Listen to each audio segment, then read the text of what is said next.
Good day, ladies and gentlemen. This is Japic checking in for another one of our quick cooking videos. More specifically, I guess we're doing a baking video today. And because of the week that it is, Marti Gras happens this week. Fat Tuesday is in just a few days, and last year, in celebrating tradition, my son found the baby inside of a king cake. If you guys don't know what that's about, might look into it. It's kind of a fun tradition.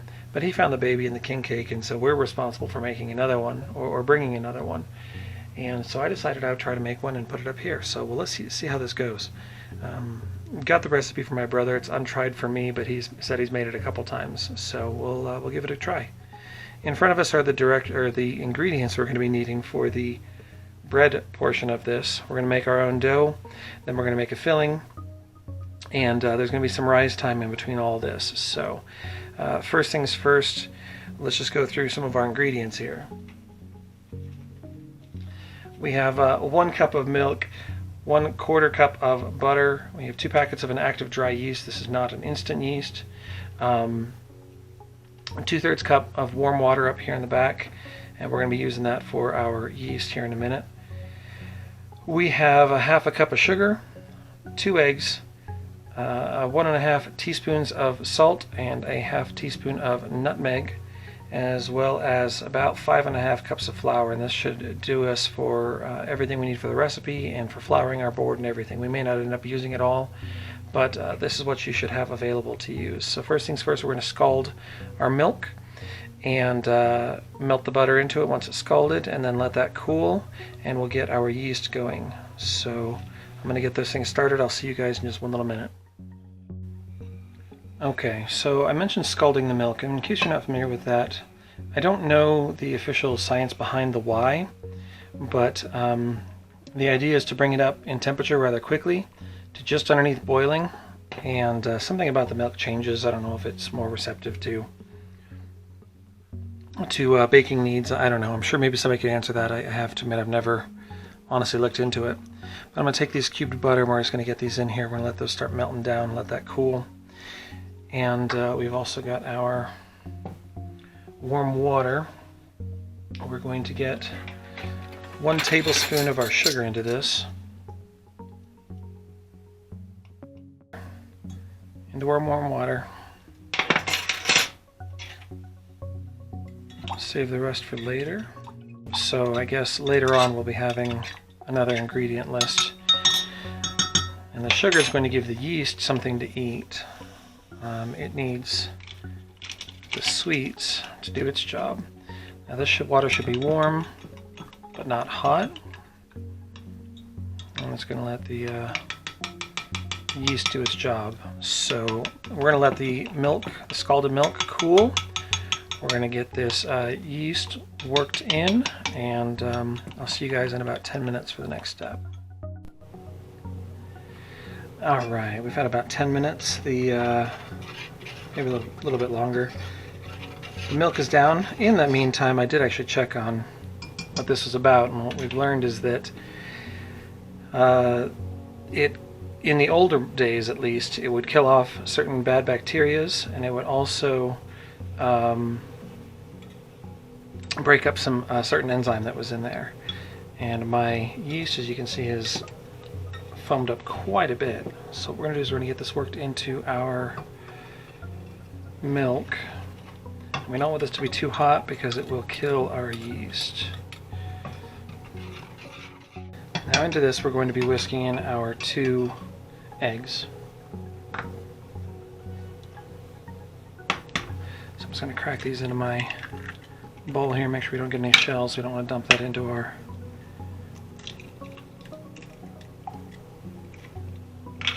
yeast.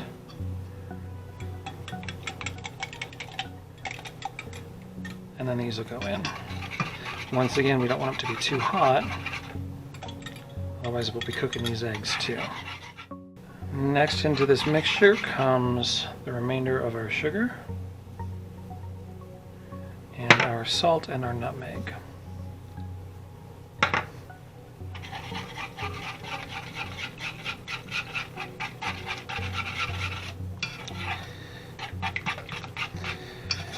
Now while I'm working with this, we're going to start getting this over into our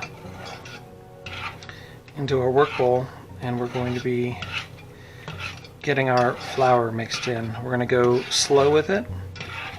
We're going to mix it in a half a cup at a time. We're going to want to get up to between 3 and 4 cups in the bowl, and then once we've got that, we're going to get it out onto a floured surface. And for today, I've chosen a lovely fleur-de-lis mixing bowl that we're going to use, and then we'll transfer it into a glass bowl when we're ready for this thing to rise.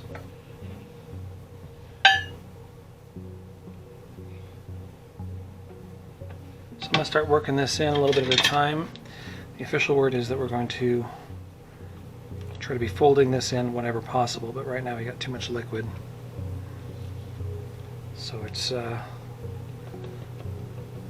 to be a little choppier than that. I think for the first minute we might actually want to use this whisk still. But as a general statement, we're going to want to avoid overmixing this when possible. Overmixing the bread is going to build up additional gluten,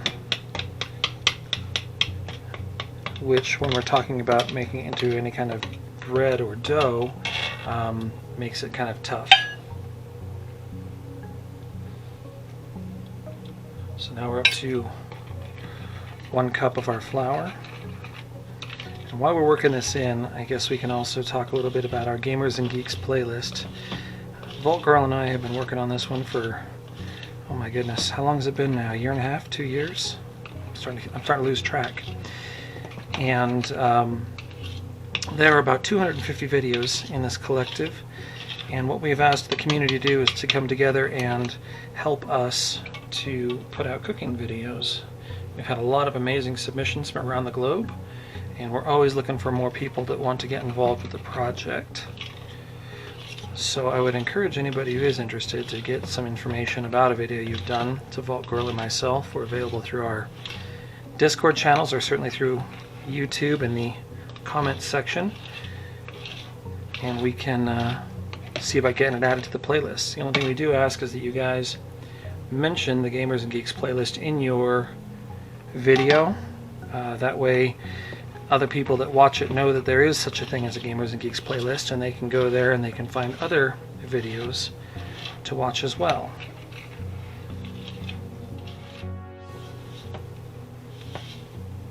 And we're going to work with this until we've got kind of a sticky ball, and once we get to that stage, we're going to want to get it onto a floured work surface, which for me is actually going to be my stovetop today. It is a frigid cold outside, and all my countertops are really cold. So we're going to be working on the stove today. I've got it set to my lowest setting, which is 170 degrees, just to generally keep this area warm. So we're going to leave it over here to work and to rise. Now this recipe, if I haven't mentioned it, is actually enough volume. It's going to make 2 king cakes. This is the recipe that was given to me. Now I don't know what I'm going to do with 2 king cakes, but that's what we've got. So I guess we're going to be sharing these around a little bit.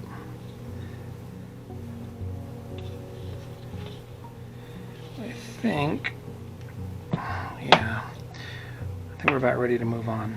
Let me move some stuff here, and I will be back with you guys in just a second. Alright, so like I said, we're going to be working on this stovetop here to continue working this in. And of course, when we get to this stage, we want to make sure we have clean hands, because we're about to be quite up in this business. And then we're going to want to just kind of keep working this towards the middle, pick up the edges and work them in. And we're just going to keep folding and folding and folding. So I'm going to work with this for a few more minutes, and I will see you guys when I've got most of my flour incorporated. Alright, so we've worked this until we got down to basically where it's not sticking to the board anymore, and we are I'm going to put it into a lightly greased, I just put a little cooking spray into this glass bowl here. We're going to cover it with a tea towel and leave it over here on my stove in a warm area to rise, and I'm going to get all this cleaned up. I'll see you guys in about an hour and a half when we get together for the stuffing. Alright kids, we got about another 30 minutes or so left on our dough rise, and it is looking good over here. Starting to raise up on our towel a little bit. So now for the filling, what we're going to do is we've got just over a half a cup of butter melted. I'm not sure why they did it, but it was a half a cup plus 2 tablespoons of butter, so that's what they've called for. About a half a cup of rolled oats, instant oats. We have a tablespoon of cinnamon. I have a cup and a half of brown sugar. They originally called between 1 and 2. I'm going to see how this comes together for us, and we may add a little bit more if we need to. And then I've got a little over a cup of chopped pecans. It originally called for 3/4. Wow. It originally called for 2/3 of chopped pecans plus half a cup of raisins. But most of the folks that I am cooking this for do not prefer the raisins, so we're going to avoid that part. So what it calls for right now is to take these ingredients here, and we're going to put the oats and the cinnamon into our food processor. And by food processor, I mean this janky little hand food processor that I have, and pulverize them, which should be interesting. So bear with me for a minute on that one.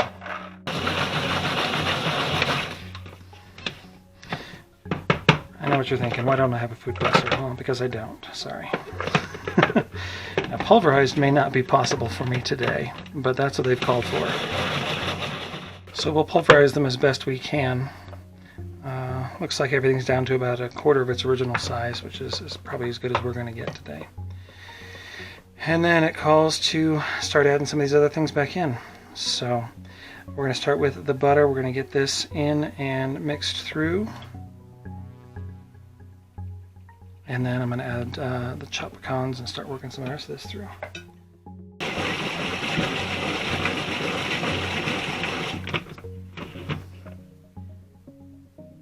So now I've got a slurry, as it were. Get my pecans in.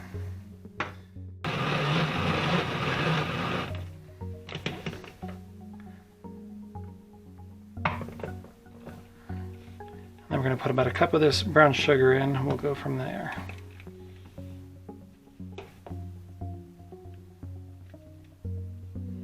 See if we can dump half of it on the counter while we're at it, because that's what we do.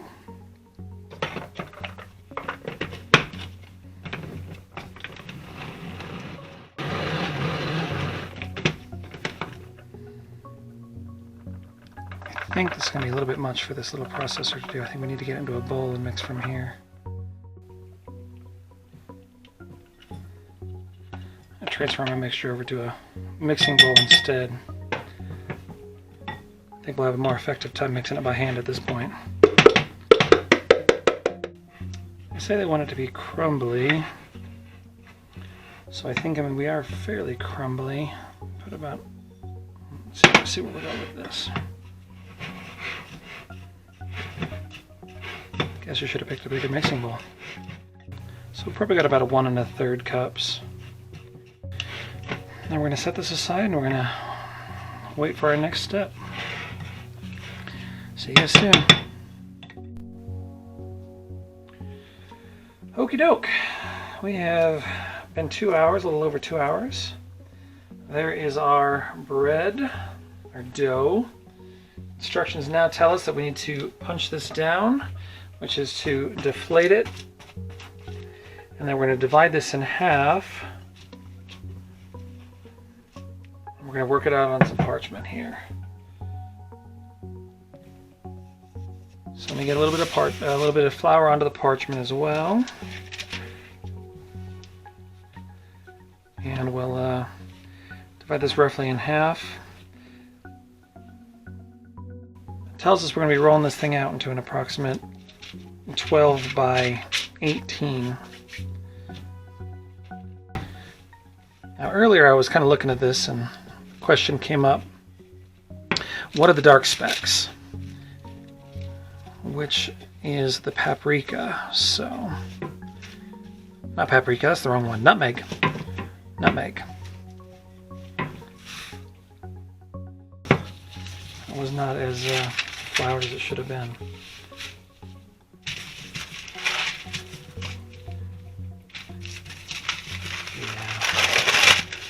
Like I said, Vault Girl makes it look easy, but she does this stuff all the time, so she should make it look easy.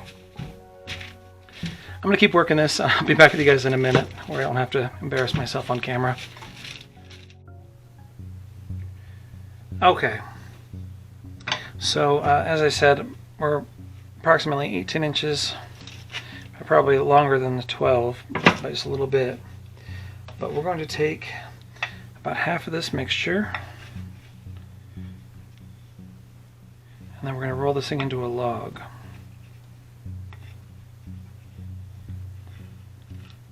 Now how well I do is another question, but that's the plan. Probably a little bit more. I'm going to take this filling,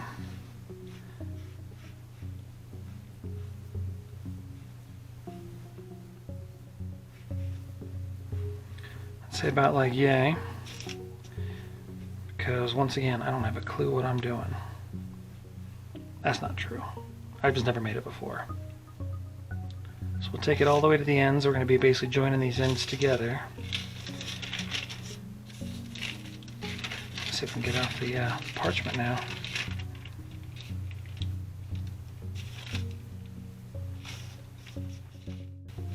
If we can, I think we'll try to keep this a little bit tight until we get it started. Come on, parchment, help me out. There we go.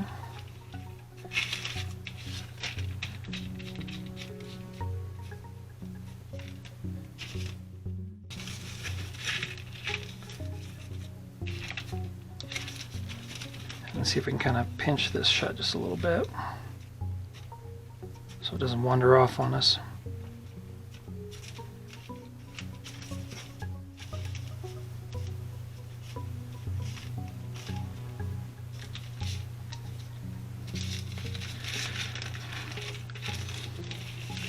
Now we're going to take and turn this thing around, and if I can, I'm going to see if I can't just go ahead and have that in there. Grab a hold of the other end. Let's try to pinch this shut. I'm sure that somebody out there like, oh, Vault Girl's screaming at her screen going, no, do it this way. I can show you to do it better.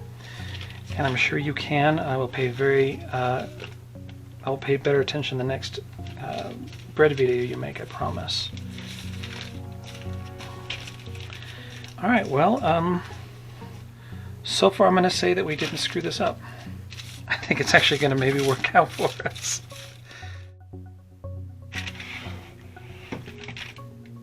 Alright folks, we now have a clean pair of scissors or shears. My instructions say to cut this thing, cut about 5 cuts into it, about 1/3 of the way through. So I think we're going to go 1,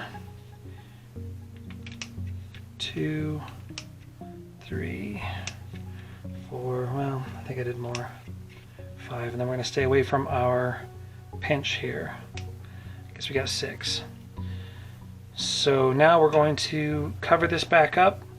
Well, first I'm going to get the second one made up just like this, because once again we have still the other half of the dough to go. We got another one here in the bowl. So I'm going to make up the second one, and then we're going to let them both proof for another 45 minutes. Alright kids, here we go. This is after 45 minutes of proofing. The last thing they want us to do, we've got our oven preheated to 375. They asked us to take 1 egg, so apologies, we have 1 more egg in this recipe, and mix it with our last tablespoon of melted butter, or excuse me, 2 tablespoons of melted butter to create an egg wash for this thing. So we're going to egg wash this, run it into a 375 oven for 10 minutes, pull it out, wash it a second time, and give it another 6 to 10 minutes depending on what it needs. And I will see you guys after it comes out for the second time. Okay, first one just came out of the oven. There it is, golden brown and delicious. Don't mind the ugly half. Okay, so it wasn't as consistent as it could have been, not the perfect ring. But hey, I've never made it before, so I suppose it's to be expected a little bit, right? Here we go, this one's going in its place.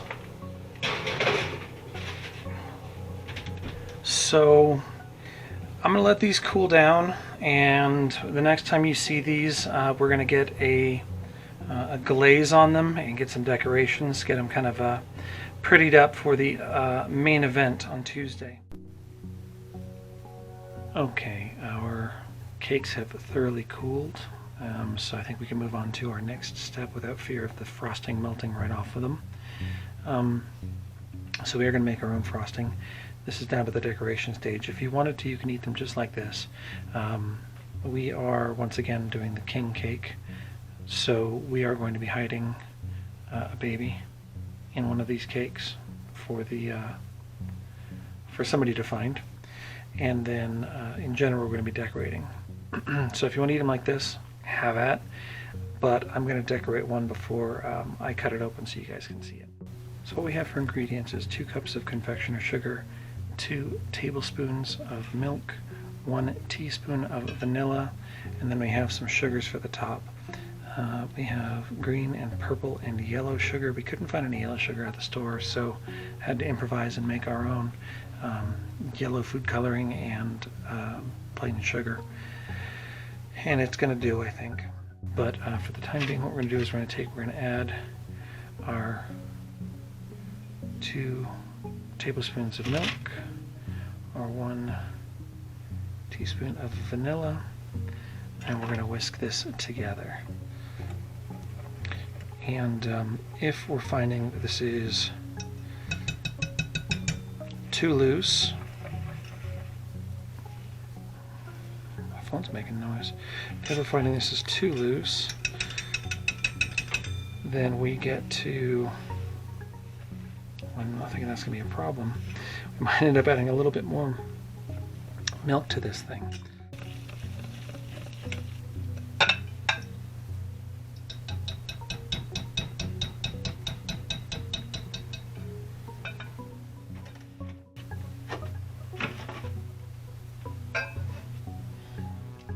Okay, to get this in a nice functional consistency, we actually had to use closer to 3 tablespoons, but it's going to be whatever you need on the given day to make this happen. So I wanted it to be loose enough that I can work with it, but not so much so that I need to paint it onto these.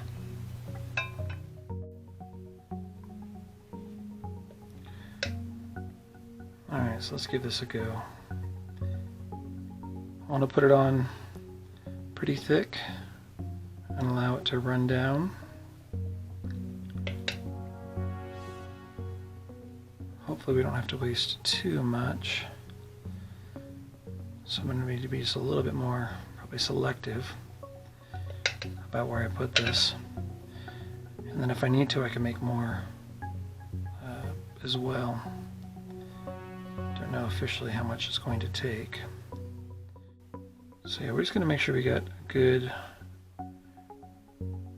drizzle on this thing, make a little bit of mess. Make sure that it looks a little bit festive and pretty as well.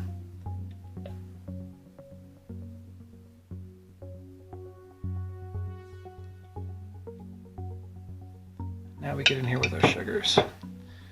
And what we've decided is that we're going to do them in sections.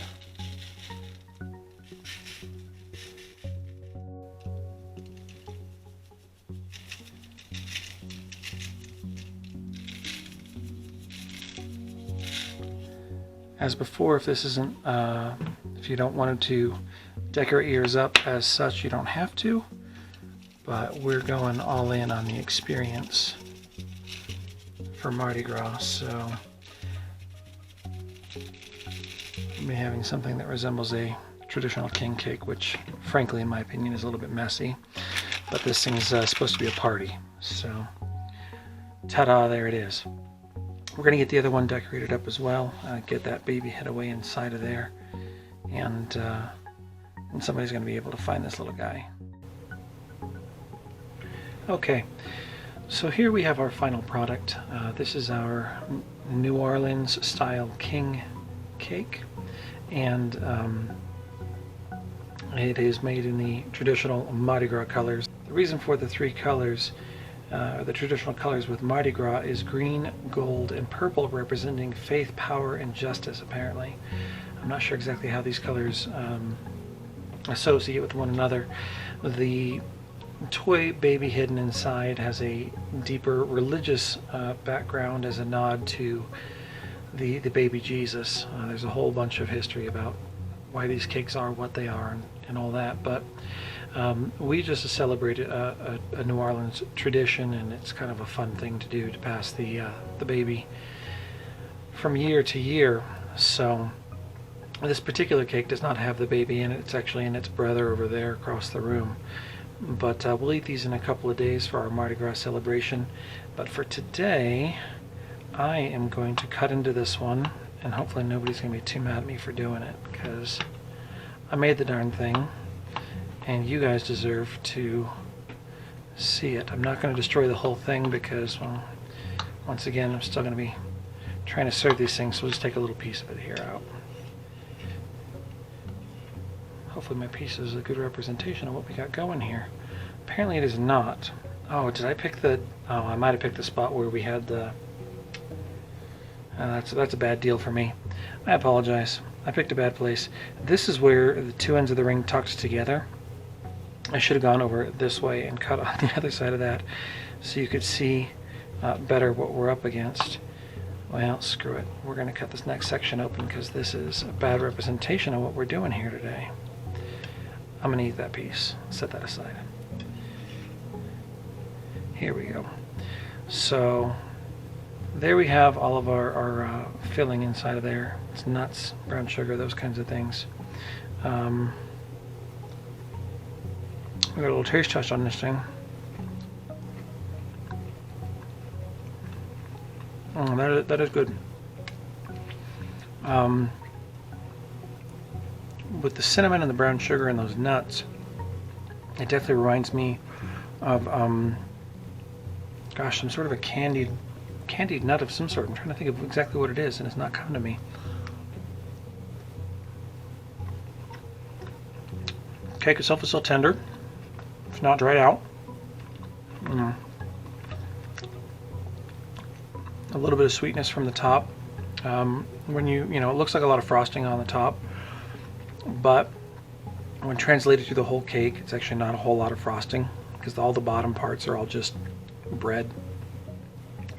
But yeah, I'm looking forward to getting into this for real later in the week.